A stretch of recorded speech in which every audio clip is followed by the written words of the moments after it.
¿Qué onda? ¿Cómo están? Espero que estén muy bien. Hoy vamos a hablar de carga eléctrica y de campo eléctrico.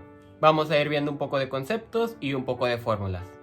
Como sabemos, hay 4 fuerzas fundamentales, una de ellas siendo la gravedad, de la cual ya hemos hablado un poco, el electromagnetismo, que es de lo que vamos a hablar, y están otras dos que vienen siendo la fuerza nuclear fuerte y la fuerza nuclear débil.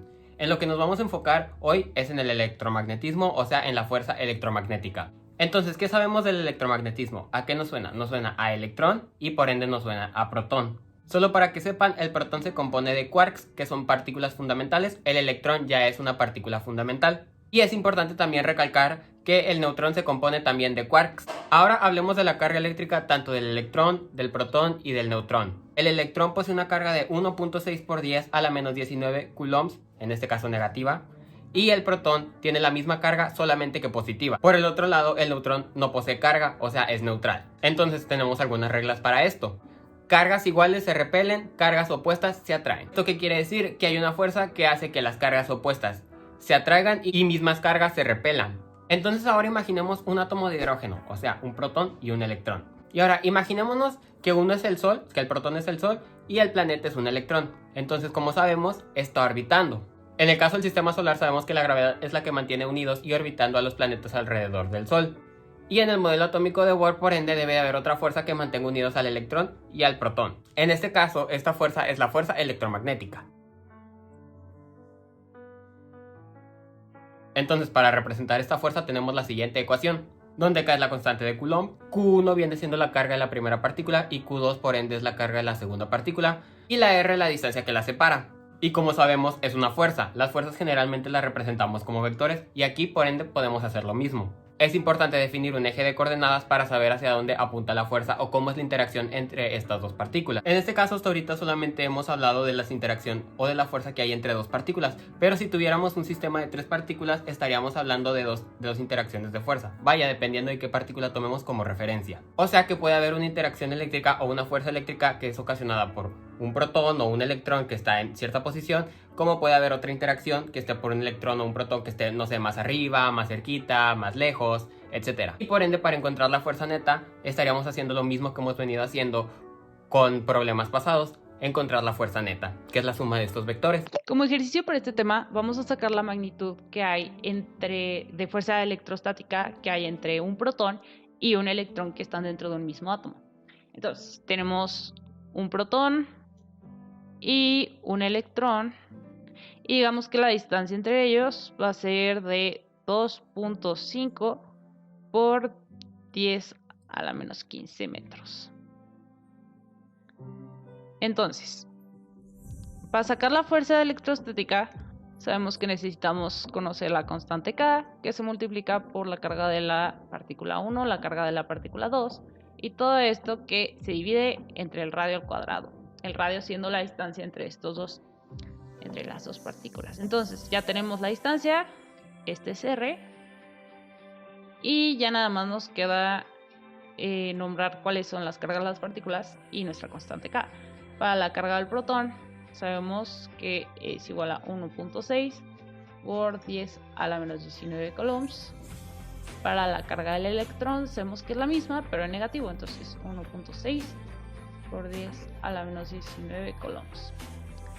Y ahora, para la constante K, esta es 9 por 10 a la 9 newtons por metros cuadrado sobre coulomb cuadrado. Y ahora ya nada más nos queda sustituir en la fórmula. Nos queda Fe es igual a 9 por 10 a la 9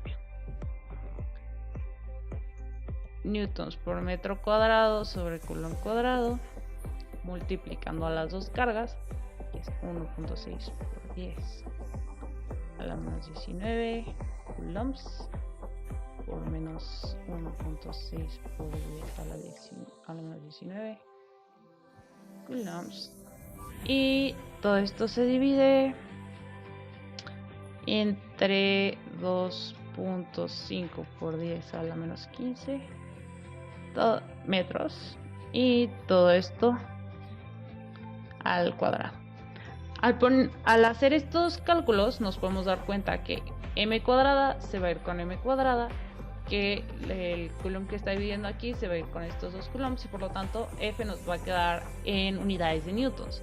Y ya nada más metiendo los números en la calculadora nos va a dar que la fuerza electrostática es igual a menos 9.21,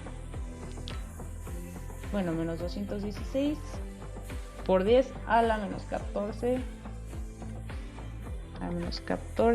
newtons. Y este va a ser nuestro resultado final. Espero que les sirva y siempre recuerden que estas fuerzas, si tuviéramos más partículas, se van acumulando de una en una. Entonces, si tuviéramos una tercera, por ejemplo, un tercer protón, o otra partícula con una carga diferente, usaríamos esta misma fórmula para decir que tienes la carga 1 con la carga 2 y entonces nomás le sumaríamos aquí la K de la carga 1 con la carga 3, por ejemplo, entre R cuadrado. Y eso sería todo. Y ahora definamos qué es el campo eléctrico. Primero que nada, el campo eléctrico está definido como una propiedad eléctrica asociada con cada punto en el espacio cuando hay una carga. Ahora, ¿esto qué quiere decir? Imaginémonos que tenemos una carga eléctrica aquí y por ende después vamos a introducir otra carga eléctrica. Lo que te dice el campo eléctrico es la influencia que tiene esta carga sobre esta otra carga que acabamos de introducir. O sea, te dice si la va a empujar en este punto o si la va a atraer. Y la fórmula de campo eléctrico viene estando definida como campo eléctrico viene siendo igual a fuerza sobre carga. Ahora, si quisiéramos definir el campo eléctrico solamente de una carga en el espacio, la fórmula de campo eléctrico viene siendo igual a K por Q sobre R cuadrado.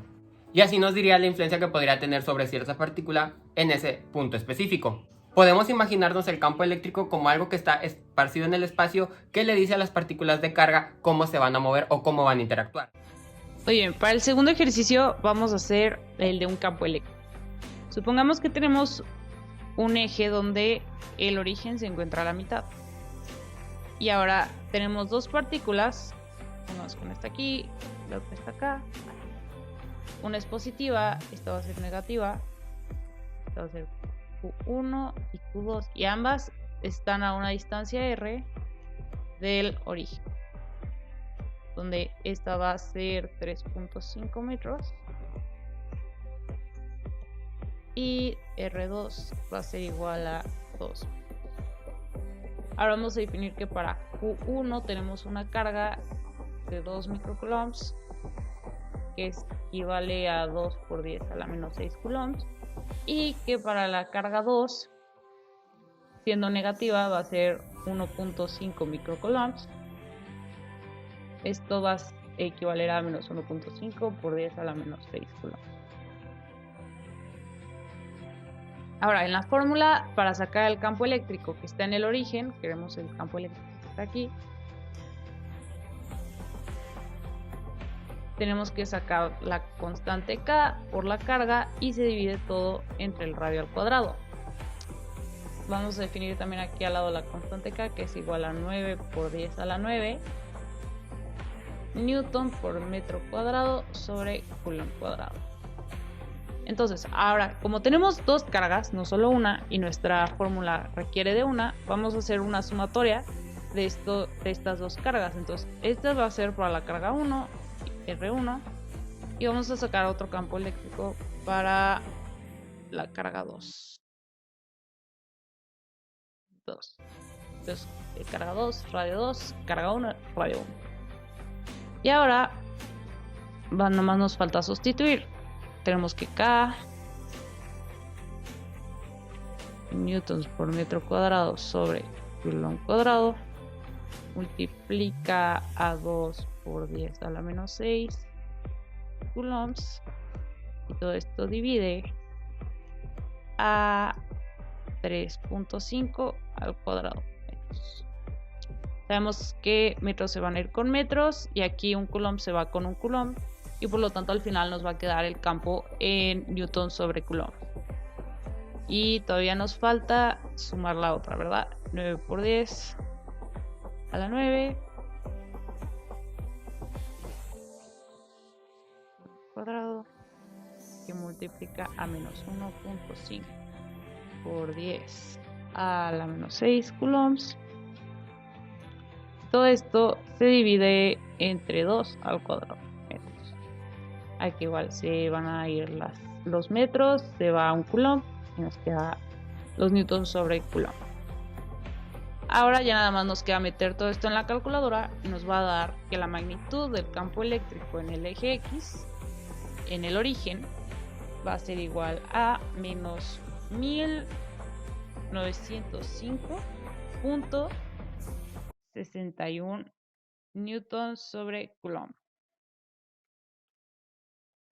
Y eso es todo. Y bueno, yo creo que eso sería todo. Igual si tienen alguna duda no se olviden de comentarla o ponerla en los comentarios o por el grupo de Facebook. Estamos para servirles y creo que eso sería todo. Adiós.